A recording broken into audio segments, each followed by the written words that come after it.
So while the oranges, sugar, and water is simmering, it's gonna take a long time. We're gonna wait for it. We've got the thermometer here. We're looking for 222, and it being thick on a plate. So while I've got that going, I'm getting the lemon prepared. We're gonna add the lemon juice and the lemon peel. So what I want to do is remove the peel first, and then I'll juice it. The reason you have lemon in jam is because the lemon helps the pectin to set. It's about the pH balance in it. The lemon adjusts the pH so that the pectin can set.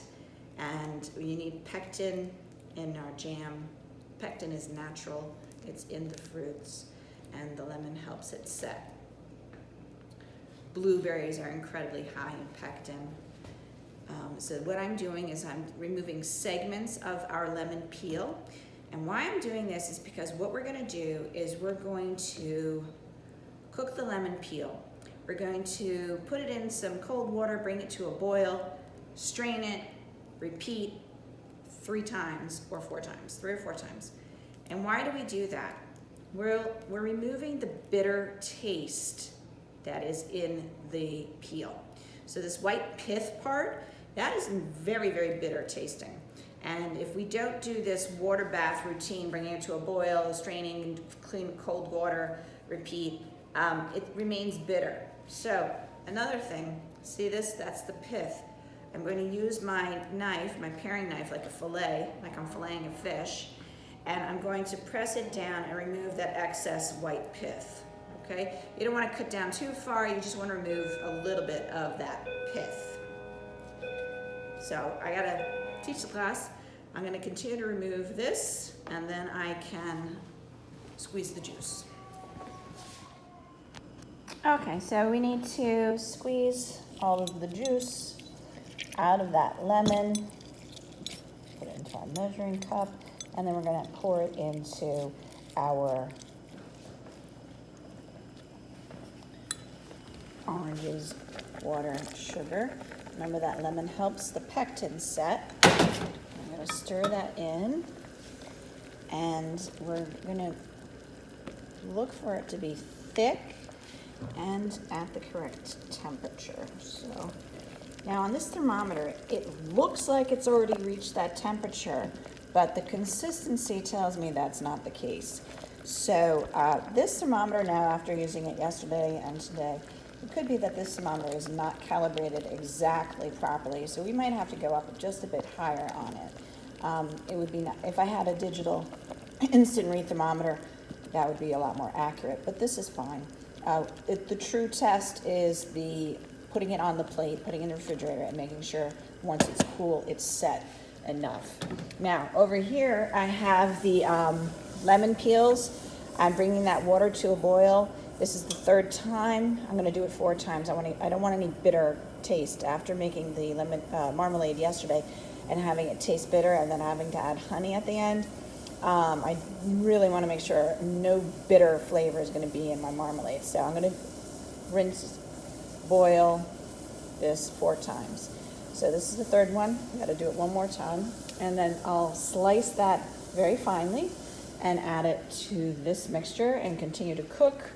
And this could take a couple hours, so I'll keep on checking on it. All right, so our lemon peel has been boiled 4 times and drained, and now I'm slicing it. I want to slice it in very thin strips, and then I'm going to slice it in a variety of sizes. I want some that are little, and some that are medium, and then longer, finer strips, so that we have a variety of shapes in our marmalade. And I find it's easier to cut with the pith side facing up, very thin strips, as thin as you possibly can. I'm doing this one-handed. All right, so you can see, there you go. We're gonna get all of that into our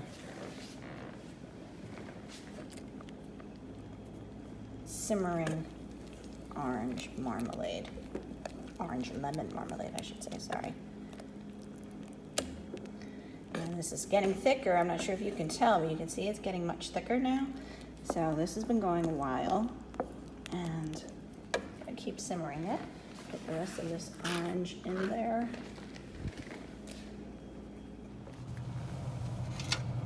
All right, let's see. Is it set?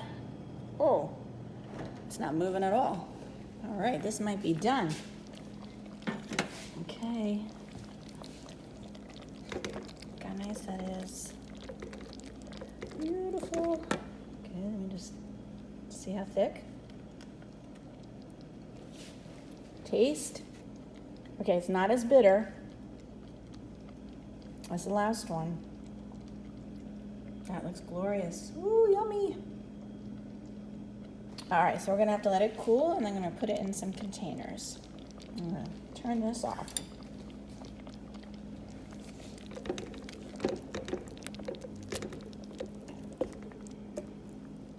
That looks great. All right, so this is our marmalade. Gonna let it cool. All right, so this has been sitting here for a while, and you can see it's beginning to thicken, and it's gonna set up beautifully, I hope. And what I have over here are 3 little mason jars.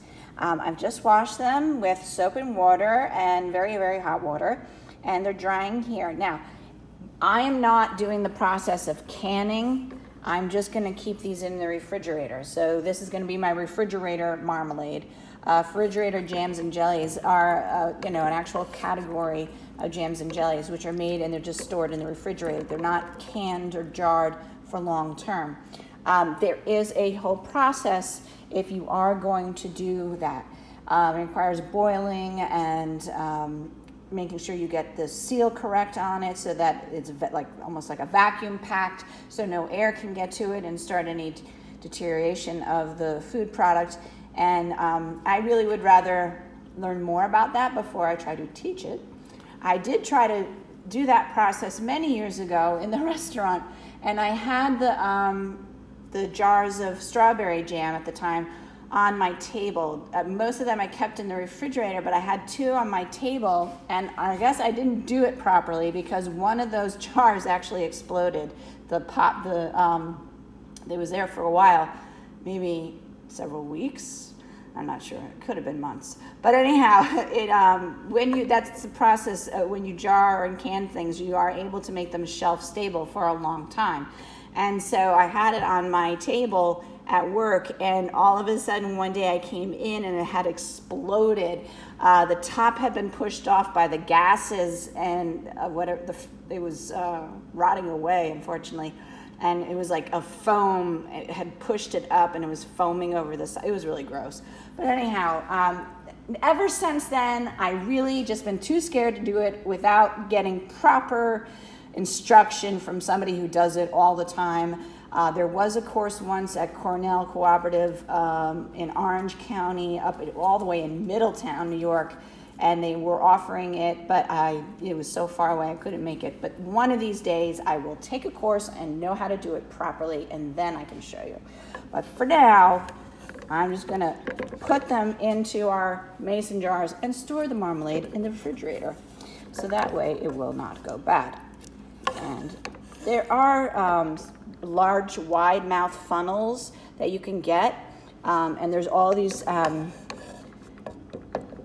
special tools to go along with canning. So you can get those. Like they have them at Walmart. They probably have them in the hardware store. Any place that you can get the mason jars, that's where they also have all the equipment to properly do the canning. So I'm just putting this in, filling it up. I'll let it cool a little bit, and then I'll put the lids on, put them in the refrigerator. These lids are very good. They just pop them right down, screw this in. These are great containers. So this is like good as a Christmas gift. You could make marmalade and give it out, or a hostess gift, or just for your family. But, this is a fun thing to do, making marmalade. And an activity you could do with the whole family. Especially good in the middle of the winter when it's snowing outside and you can't go anywhere. This is a great activity to do. Okay, so lucky me, I have some Irish soda bread, and I'm spreading that with some butter. And then I have our orange and lemon marmalade, and I'm going to enjoy a little bit of that right on top. This has been sitting up in the refrigerator, and it's already gotten cold enough, which is great because now I know it's the right temperature. All right, better put this down. Okay, guys, there you go. I took a bite. Sorry, I couldn't resist. The marmalade is absolutely delicious. This is such a wonderful combination. The Irish soda bread, a slather of butter, and our gorgeous orange lemon marmalade, which really is absolutely wonderful. So I really like this second recipe where we boiled the oranges, let them sit in the refrigerator for 2 days, and then cooked it down. So let's go over our measurements again. So this time we did 2.25 pounds of oranges, or 36 ounces, equal amount of sugar. So that's 36 ounces of sugar, 1 lemon, and 3 cups of water. Absolutely fantastic.